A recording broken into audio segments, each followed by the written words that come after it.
नमस्कार, कैसे हो आप सभी। जुड़ जाइए, आज 10th की एनसीईआरटी है। आज जो टॉपिक है 10th की जियोग्राफी पढ़ाने चल रहा हूँ। 10th की जियोग्राफी, जुड़ जाइए, जल्दी से आप लोग जुड़ जाइए, जल्दी जुड़िए, जिससे आप लोगों के कमेंट का भी मैं आंसर देखता रहूँ और बातें भी करते रहें। ये जो 10th की जियोग्राफी है इसके बारे में जुड़ जाइए, 1 मिनट इंतजार कर लेता हूँ। ये 10th की एनसीईआरटी है, जियोग्राफी से स्टार्ट करता हूँ। कई लोगों के कमेंट आ रहे हैं, इसमें मैं दो तरीके से दो चीजें ध्यान में रख के पढ़ाऊंगा, आपको बता दे रहा हूँ। ये 10th की एनसीईआरटी स्टार्ट इसलिए कर रहा हूँ, एक तो आईएएस के लिए ये इंपॉर्टेंट है, आईएएस और पीसीएस के लिए इंपॉर्टेंट है। दूसरा, जो 10th के स्टूडेंट हैं, 10th के स्टूडेंट के लिए बहुत ही बेजोड़ तरीके की क्लास होने वाली है। आपके शायद किसी भी कॉलेज में ऐसे आपने एनसीईआरटी को नहीं पढ़ा होगा जिस तरीके से मैं आपको जियोग्राफी पढ़ाऊंगा। तो ठीक है, ध्यान रखिएगा। तो चलिए अब वीडियो स्टार्ट करता हूं। अभी आप आ गए होंगे, जुड़ गए होंगे काफी लोग। हेलो, स्वागत है आपका आपके YouTube channel future with Ashutosh में। अपने कमेंट करिए, मैं आपके कमेंट का आंसर देता हूँ। लाइव चल रहा है वीडियो, इस पर आपके आंसर दे रहा हूँ। ये 10th की एनसीईआरटी है, 10th की एनसीईआरटी, जिसमें मैं जियोग्राफी को स्टार्ट कर रहा हूँ। पहला चैप्टर है संसाधन और विकास। संसाधन और विकास चैप्टर की स्टार्टिंग करते हैं। बहुत ही बेसिक क्लास होने वाली है, एक तरीके से मैं इंट्रोडक्शन दूंगा। आप ध्यान रखिएगा, ये जो 10th की एनसीईआरटी है, 10th की जियोग्राफी की एनसीईआरटी की बात करूं, इससे आईएएस के बहुत प्रश्न आते हैं। आईएएस और पीसीएस के बहुत प्रश्न आते हैं, पीटी में ही नहीं। यहां मैं आपको दिखाऊंगा कि मेंस के कैसे, मेंस में आपको कैसे यहां का क्वेश्चन फंसेगा। ठीक है, ये ध्यान रखिएगा। मैं मेंस के ही आंसर राइटिंग की जो बात आप कर रहे थे कि आंसर राइटिंग करने के लिए, उनको भी कवर करने की कोशिश करूंगा। तो चलिए वीडियो स्टार्ट करता हूं। जो संसाधन चैप्टर का नाम है, पहले चैप्टर का संसाधन और विकास। संसाधन, रिसोर्सेज क्या है और उनका डेवलपमेंट कैसे हुआ, ये चैप्टर का नाम है। शुरुआत होती है संसाधन शब्द से। ठीक है, संसाधन शब्द से एक जो मानव है, मनुष्य जो होता है, वो प्रकृति, प्रौद्योगिकी और संस्थाओं के क्रियात्मक संबंध से जुड़ा होता है। क्रियात्मक संबंध, क्रियात्मक संबंध, क्रियात्मक संबंध से जुड़ा होता है। मनुष्य जो है प्रकृति, प्रौद्योगिकी और संस्थाओं जैसे जो डेवलप करेगा उससे एक क्रियात्मक संबंध में कनेक्टेड होता है। मानव, यहां पे संसाधन मानवीय क्रियाओं का ही परिणाम है। जो संसाधन है वो मानवीय क्रियाओं का ही परिणाम है। जैसे यहां पे लिखा हो, मानव स्वयं संसाधनों का महत्वपूर्ण हिस्सा है और मानव अपने कर्मों द्वारा पर्यावरण को संसाधन में परिवर्तित करता है। जैसे आपके पास खनिज मिल रहे हैं, वो आपके पर्यावरण, आपके इन्वायरमेंट में मिल रहा है, आपके आसपास चीजें खनिज मिल रही हैं या कोई भी लकड़ी मिल रहा है, तो उनका संसाधन के रूप में, उसका रिसोर्स के रूप में कैसे यूज कर रहे हो ये देख लेते हैं। जैसे आपको एक एग्जांपल दे रहा हूं, यहां से थोड़ा बच्चों वाली बातें। जैसे एक पेड़ है, ये रहा पेड़, एक वृक्ष है, वृक्ष से हमने लकड़ी निकाली। ठीक है, लकड़ी निकाली और फल निकाले, फल हमारा हो गया, भोजन बन गया। फल फ्रूट जो भी है भोजन बन गए, इसकी बात नहीं। लकड़ी निकाला, लकड़ी का उपयोग करना जैसे संसाधन हो गया, एक तरीके से उपयोग करना। जैसे मृदा हो गई, खनिज हमने निकाला, उसका संसाधन बोलेंगे। उसका उपयोग करना कैसे, मनुष्य ने संसाधन निकाला, पर्यावरण को संसाधन में परिवर्तित किया। तो वही बात है, संसाधन मानवीय क्रियाओं का ही परिणाम है और मानव स्वयं संसाधनों का एक महत्वपूर्ण हिस्सा है। पर्यावरण से संसाधन को बनाता है। ठीक है, ये आप मेंस के आंसर राइटिंग में डाल सकते हो ना, डाल सकते हो कि नहीं, डाल सकते हो। ध्यान रखिएगा, मैं अभी सिर्फ पहली क्लास जो हमारी होती है एनसीईआरटी की इंट्रोडक्शन होती है, पहले ही बता दे रहे हैं। ध्यान रखिएगा, जैसे कि कहाँ गया,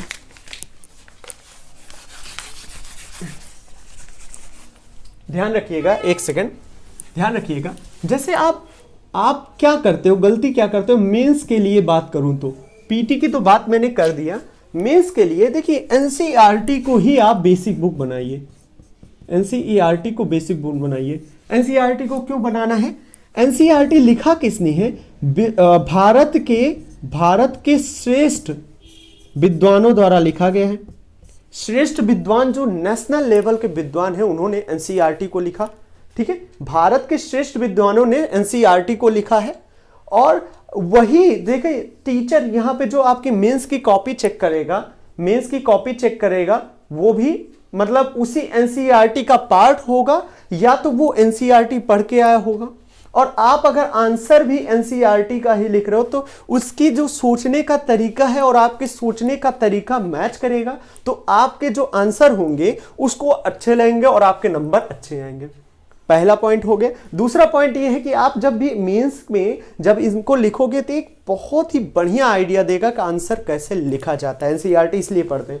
तो चलिए अब बात करते हैं संसाधनों की। संसाधन, चलिए अब एक एक संसाधन की बात करते हैं। संसाधन के स्रोत क्या हैं? को अगर मैं वर्गीकृत करूं जैसे एनसीईआरटी में किया गया है, आपको पूरी A to Z एनसीईआरटी में मिल जाएगा। आपके पास ये बुक होनी चाहिए एनसीईआरटी की। ये देखिए सामाजिक विज्ञान समकालिक भारत 2 कक्षा 10 के लिए भूगोल की पाठ्यक्रम आपके पास होनी चाहिए। मैं इसी से पढ़ा रहा हूं। अगर संसाधन को मैं डिवाइड करूं तो संसाधन दो प्रकार के हैं, एक प्राकृतिक है और एक है मानवीय। मानवीय में जैसे हमने जो भी बनाया, जैसे प्राकृतिक संसाधनों का उपयोग करके जो भी चीजें बनाई वो मानवीय में है। संरचनाएं और संस्थाएं, मात्रा और गुणवत्ता, जैसे कि किसी चीज को मिला के नया चीज बना दिए, स्ट्रक्चर्स बना दिए, बिल्डिंग्स बना दिया, ये सब मानवीय संसाधन। बिल्डिंग्स बनाया, लकड़ी का उपयोग किया, लकड़ी से कई चीजें बनाई, वो चीजें अलग है। हमें देखना है प्राकृतिक संसाधन। प्राकृतिक संसाधन में नवीकरणीय और अनवीकरणीय भागों में बांटेंगे। अनवीकरणीय क्या है? जैसे ऐसे संसाधन जिसको पुनः मतलब एक निश्चित समय बाद लिख रहा हूं यहां पे, निश्चित समय के बाद समाप्त हो जाएंगे।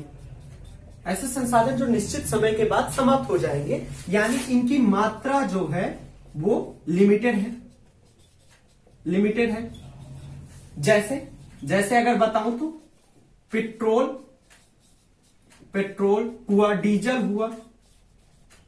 हुआ या जो भी एलपीजी गैसेज हुई, ये सब चीजें क्या है? लिमिटेड संसाधन है। कहीं स्पेलिंग तो गलत नहीं लिखा ना? अभी एक लोग भावुक हो गए थे, शिवम शास्त्री जी भावुक हो गए थे। मैंने डिस्क्रिप्शन की इंग्लिश लिखी थी, डिस्क्रिप्शन में ये लिख दिया था, वो भावुक हो गए, मुझे मतलब उल्टा पुल्टा बोल रहे थे। यहाँ पे आई होता है ना, तो मैंने ये लिख दिया था एक जगह पे, तो वो भावुक हो गए। मतलब ऐसे कमेंट कर रहे हैं कि पहले ये सीख फिर वो सीख। मतलब कहां से आते हैं यार ये लोग कहां से आते हैं? हद है। मतलब जस्ट मैं क्लास लेने वाला था, उसके पहले थोड़ी देर पहले मैंने देखा उनका कमेंट, मैंने तो उनको ब्लॉक कर दिया। लेकिन दिमाग खराब हो गया कि यार आप इंग्लिश मिस्टेक में इतनी बदतमीजी से मुझे बात कर रहे हो और आपको लग रहा है कि मैं आपको इग्नोर कर दूंगा।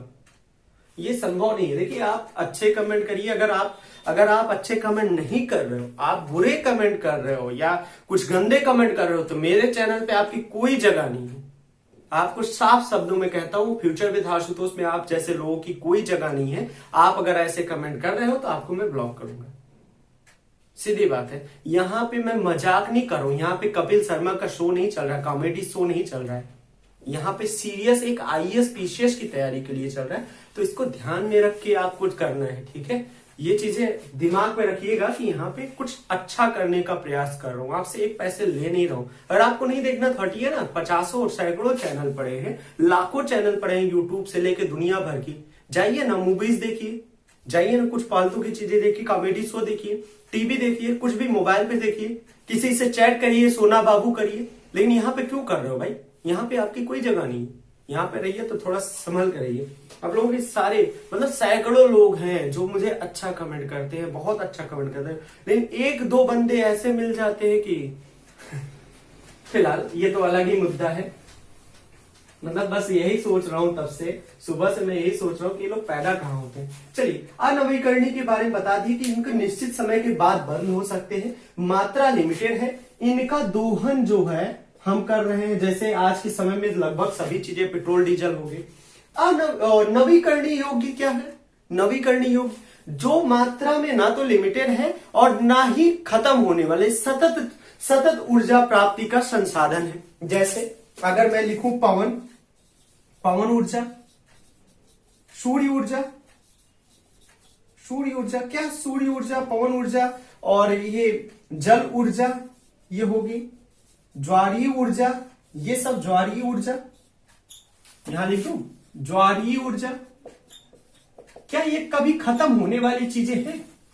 इनका जैसे आप पवन ऊर्जा, सूर्य ऊर्जा की बात करो, सोलर सेल की बात करो, सोलर सेल कभी नहीं खत्म होंगे, ये सतत चलने वाली प्रक्रिया है, हमेशा ऊर्जा प्रदान करेंगे और कभी भी खत्म नहीं होंगे। ठीक है, तो इनको नवीकरणीय योग्य ऊर्जा के संसाधनों के रूप में माना जाता है। और दूसरी तरफ एक और है जिसमें देखिए सतत वाले लिखे हो, दूसरा लिखा हो जैव वनस्पति। जैव टाइप के जो नवीकरणीय योग्य है, वनस्पतियां हुई, जीव हुए, जीव जंतु हैं, जैसे जो खाने हैं, भोजन है हमारा, क्या ये कभी खत्म होगा? वनस्पतियां हैं, हमने उनको खाया और हमने दोबारा फिर से लगाएंगे, फिर से उग जाएगा। जंतु हैं, जंतु फिर से पैदा होते हैं, मृत्यु होता है, यहीं पे सारा एक चक्रीय व्यवस्था कहूं कि प्रोसेस चलता है। चक्रीय व्यवस्था कैसे चलता है? पादप को जंतु ने खाया, जंतु को दूसरे जंतु ने खाया, सब मिलके फिर बनने लगे जंतु। क्या हुआ? सड़ा गला और उसमें पादप उगा, फिर ये प्रोसेस एक चक्रीय व्यवस्था है संसार की। तो इस तरीके से होता है। चलिए अब दो चार शब्द और हैं, उनकी बातें कर लेता हूं। संभावित संसाधन, ऐसे संसाधन जो हमें पता है कि यहाँ पे ये चीज मिलेगा, लेकिन हमारे पास ऐसी टेक्नोलॉजी नहीं है कि हम उसको उपयोग कर सके, या हमने अभी तक टेक्नोलॉजी होने के बावजूद हम उतने विकसित नहीं हुए उपयोग कर सके। जैसे भारत में उदाहरण दो, गुजरात में देख लो, गुजरात में पवन ऊर्जा का बहुत बड़ा भंडार कह दो है। आगे की बातें चल रही है, 2022 तक समथिंग है, सरकार योजनाएं बना रही है कि इतने % करेगा, और नवीकरणीय ऊर्जा के लिए 2024 तक बनाया था, फिर वो डबल हुआ, उसके बारे में चर्चा करूंगा कभी। संभावित ऊर्जा, गुजरात में ही पवन ऊर्जा का बहुत बड़ा है, पवन ऊर्जा, सौर ऊर्जा का है। उसके अलावा गुजरात के तट पर, गुजरात का जो सबसे बड़ा तट है, जानते ही होंगे, समुद्री तट पर ज्वारीय ऊर्जा का बहुत बड़ी संभावना है। ज्वारीय ऊर्जा या कहूं सामुद्रिक ऊर्जा, लेकिन हम इसका उपयोग नहीं कर पा रहे। ज्वारीय ऊर्जा, ज्वार भाटाएं जब आती हैं तो जल ऊपर जाएगा, उससे बिजली का उत्पादन करने के लिए ज्वारीय ऊर्जा कहते हैं। ज्वारीय ऊर्जा का बहुत बड़ा स्रोत है, गुजरात में किया जा सकता है, लेकिन हमारे पास इतनी टेक्नोलॉजी नहीं कि हम इसका दोहन कर सकें। तो ऐसे तरीके के जो हैं वो संभावित संसाधन कहलाते हैं। जैसे अगर बात को अटलांटिक में माना जाता है, अटलांटिक महाद्वीप में माना जाता है कि बहुत बड़ी मात्रा में खनिज पदार्थ हैं, खनिज जो भी उपयोगी धातुएं हैं, जितने भी मेटल्स हैं, बहुत बड़ी मात्रा में खनिज हैं, लेकिन हमारे पास इतनी विकसित टेक्नोलॉजी नहीं कि हम उनको निकाल के उनका दोहन कर सकें। तो वो भी संभावित संसाधन में आ गया। दूसरा, विकसित संसाधन, ऐसे संसाधन जिसका हमने टेक्नोलॉजी से ही उपयोग कर लिया है। आपको एक बात बताना भूल गया कि मानव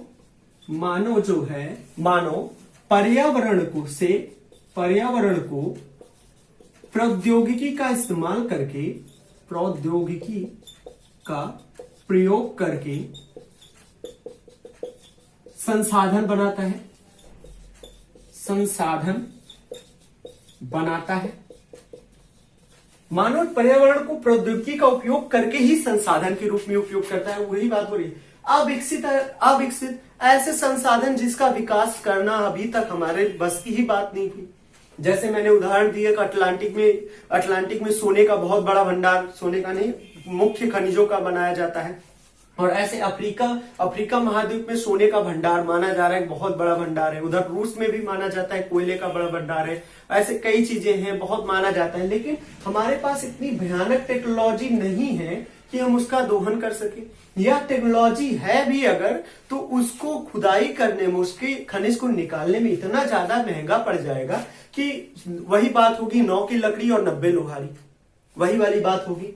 और भंडार की बात आती है, भंडार के बारे में एनसीईआरटी ने क्या लिखा है, देखिए मैं पढ़ के बताता हूं। पर्यावरण में उपलब्ध वे पदार्थ जो मानव की आवश्यकताओं की पूर्ति कर सकते हैं, परंतु प्रौद्योगिकी के अभाव पर उनका पहुंच से बाहर है। प्रौद्योगिकी के अभाव में भंडार, जो बात कर रहा हूं, जो अभी 4-5 उदाहरण दिए, सब एक ही तरीके के ही थाली के चट्टे बट्टे हैं, समझ लीजिए। ये कर सकते हैं, मतलब उपयोग प्रौद्योगिकी के अभाव की वजह से हम इनका दोहन नहीं कर पाए हैं। चलिए आगे की बात करते। संसाधन के उपयोग और उसका देखो दोहन, उपयोग और दोहन। ज़्यादा अगर संसाधन का उपयोग करोगे आप, जैसे पेट्रोलियम को ले लीजिए, पेट्रोलियम का ज़्यादा उपयोग करेंगे तो भविष्य में इसके ख़त्म होने के चांसेस हैं, भविष्य में इसका नामो निशान नहीं होगा। ऐसे चिंता का विषय है, ये सारी चिंता का विषय बना हुआ है हमारे। तो हमें अपने उपयोग को सपोषणीय करना चाहिए, पोषणीय उपयोग करना चाहिए, संपोषणीय उपयोग करना